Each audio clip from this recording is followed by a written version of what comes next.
Every single one of us has seen something so devastating that it has broken us. Maybe it's something quiet, a mother kissing her kids goodnight in the back of her old station wagon, or something even more shocking, a man literally starving to death on the street. And when we see things like this, most of us feel it deeply. But we manage to pull ourselves back together and go on with our lives. But thank God, there are people on this planet, like Narayanan Krishnan, who cannot. He comes from a life of privilege, but he shuns the cultural belief of some in India that says that men and women who are destitute, homeless, struggling, or suffering from mental illness are untouchables, unworthy of compassion. But he sees them as equal.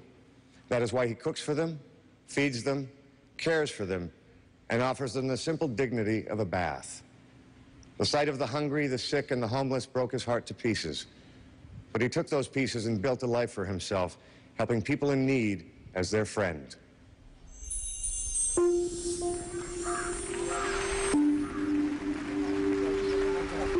I saw a very old man. He was eating his own human waste for hunger.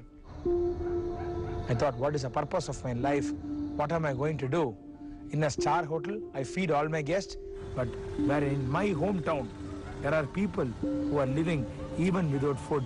I quit my job and I started feeding all these people from 2002.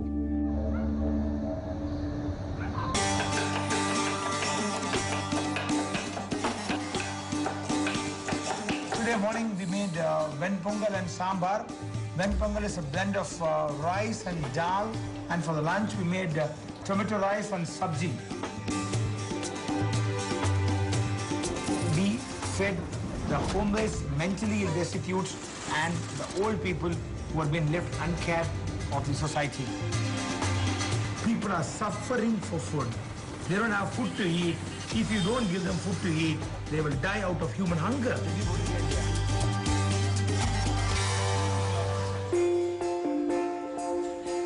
I cut their hair, I give them a shave, I give them bath. For them to feel psychologically that they are also human beings, there are people to care for them, they have a hand to hold, hope to live. Food is one part, love is another part. So the food will give them physical nutrition. The love and affection which you show will give them mental nutrition. Brahmins are not supposed to touch these people, clean these people, hug these people, feed these people. Everybody has got 5.5 liters of blood. I am just a human being. For me, everybody are same. What is the ultimate purpose of life? Is to give. Start giving. See the joy of giving.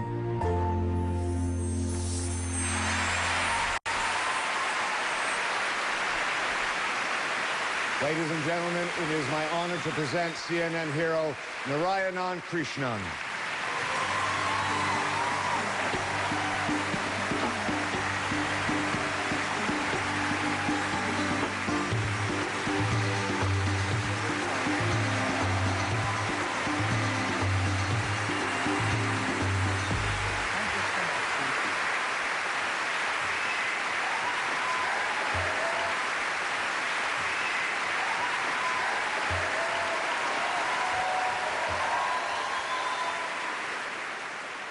Warm good afternoon to everybody.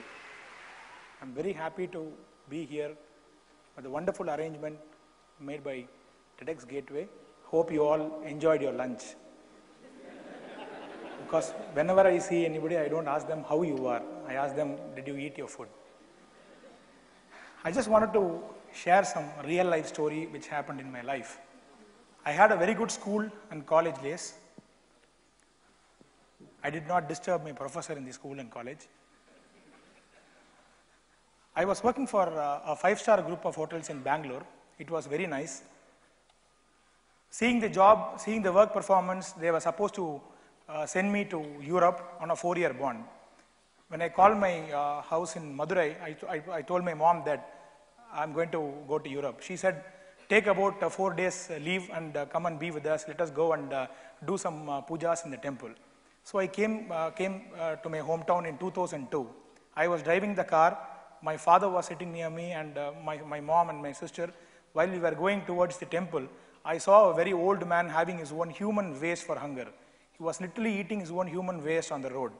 I have never seen such a situation in a television or read in a newspaper. I immediately stopped my car and went to the nearby hotel and asked what is available. They said idlis. I bought 4 or 5 idlis and gave it to that old man with a bottle of water. Within seconds, that old man had those idlis and gave me a look of gratitude. His eyes was filled with tears. It was a silent revolution of self-realization which made me to think, what am I exactly doing?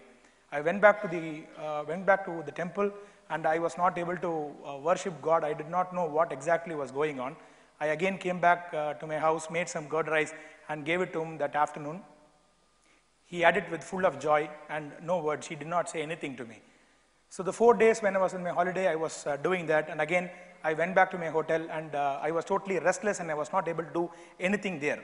I quit my job. I came back to my hometown with the little amount of savings I had. I slowly started feeding all those people, mentally ill people and old people who are being left uncared on the road.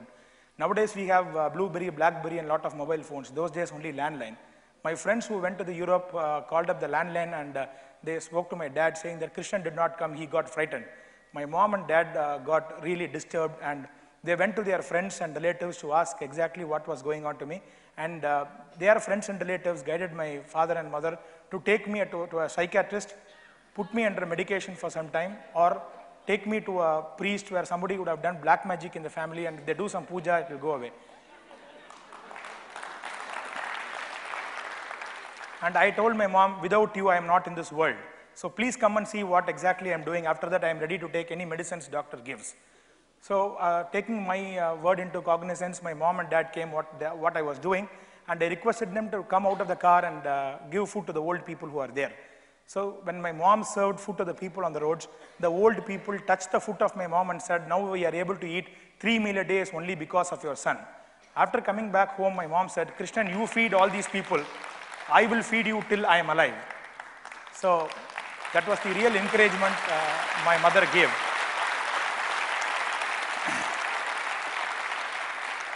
Slowly, I had a kitchen with a few helpers and so slowly started feeding, cooking food and distributing to all the people on the roads. I was very particular to distribute food for mentally ill people and old people who are being left uncared. In 2004-05, I witnessed a lot of mentally ill men having long hairs on the roads. Thought what is going to be the solution for the problem. I approached a few local barbers. Few people came. Some said, I don't want to touch these people's hair and clean. I will lose my customers. Some people said, their hairs are stinking. I can't do that. But few people accepted to come and do it. But what happened, the mentally ill people seeing barbers as strangers. The mentally ill people were running on the east side. The barber were running on the west side. It was a running and catching game going on the road. So to solve this problem, I went to a barber shop, took haircutting training for 6 months, and I have learned almost about 10 to 12 varieties of haircuts. And so far, to close to 3,000 to 4,000 haircuts I have done to people on the roads. In 2005-06, I witnessed a lot of people dying on the road. They die on the road and nobody takes the body and cremates. So to solve that problem, I slowly started cremating dead bodies on the road, and so far I have cremated 456 dead bodies left uncared on the road. In my association in the Brahmin community, they said, you are a grandson of great Krishna here and grandson of Venkatrama here, you are not supposed to do this. Being a Brahmin, wearing sacred thread, you are not supposed to do it. You are from a very big community. I said, if this sacred thread is going to stop the service, what I am doing, I don't want to wear it. In 2005-06, I removed the sacred thread and put it in the fire. I am not a Brahmin now. I am only a human being. If any caste, creed or color is going to stop my service, I don't want to be. If people are going to say human beings are not supposed to do it, I am going to declare I am an animal and I want to help only my people. Again in 2007-08, I witnessed a lot of mentally ill women are being taken for a ride by the society and they are being harassed. They give birth to kids on the road. To solve this situation with a small piece of land which my grandfather gave and what all savings I had, my chain, my bracelet, I removed everything, I sold that, and with the help of few corporate companies, I purchased and registered almost about 3.2 acres of land in outskirts of the city in the name of the organization. And now we are building a rehabilitation home for all these people in a 24,000 square feet building. Almost 80%, 60 to 80% of the project is done. Every brick by brick, granule by granule, we are being able to do it only by the support of public donations and well-wishers from all over the world. I can tell you, once when the project is over, Madurai district will be free of mentally destitute and old people on the road.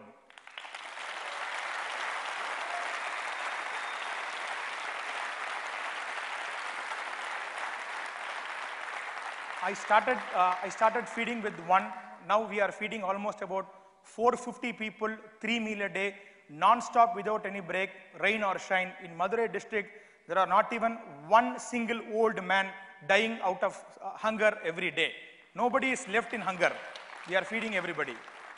And recently, I won an award by US government. CNN gave me an award, Real Heroes 2010, out of 100 countries, 10,000 nominations. Akshaya was being selected as top 24, top 10, and now we are in top 2 of the world. The first Indian to get the Hollywood award was A.R. Rahman, and I am proud to say, representing India, I was the second Indian to get the Hollywood award in US last November. My dear friends, I am humbled to say that I am not carried away by the Hollywood award or by the limelight. If you see me after 10 years, maybe I would have reduced 5 to 10 kilos of body weight, but the interest I have towards the society to care my fellow human beings will never go from me. Till I am there in this world, the last breath, I will save my people. I will try to help them because everybody has got 5.5 liters of blood. We do not know what is going to happen the next second. So please visit our website, which is akshayatrust.org. We want to, not only, I don't want to stop it in Madurai, I want to do it for entire Tamil Nadu and also entire India because I believe every city, every street has got Krishnan. Only thing is, we have to find out where he is, motivate him and bring him to the limelight. So thank you so much for giving an opportunity to be with you. For all the encouragement and kindness you are all been giving to me. I think I'm only 30 years old. I see a lot of old people, young, elder people in front of me. I just want your blessings to continue the service. Thank you.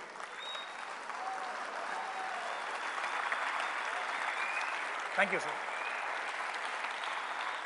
Narayan, kindly stay on the stage. Kindly stay on the stage, please. I request you to stay on the stage.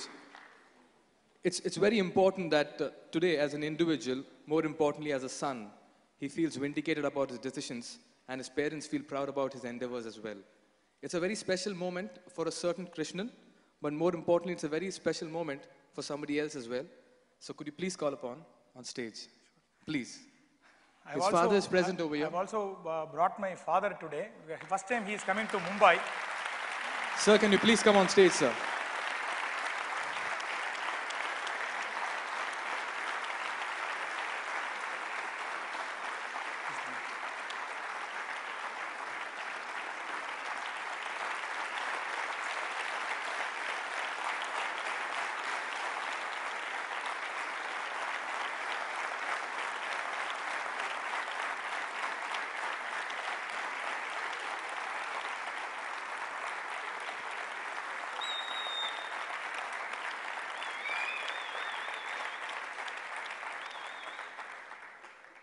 Good evening to everybody. I am very much proud of having my son, Mr. Krishnan.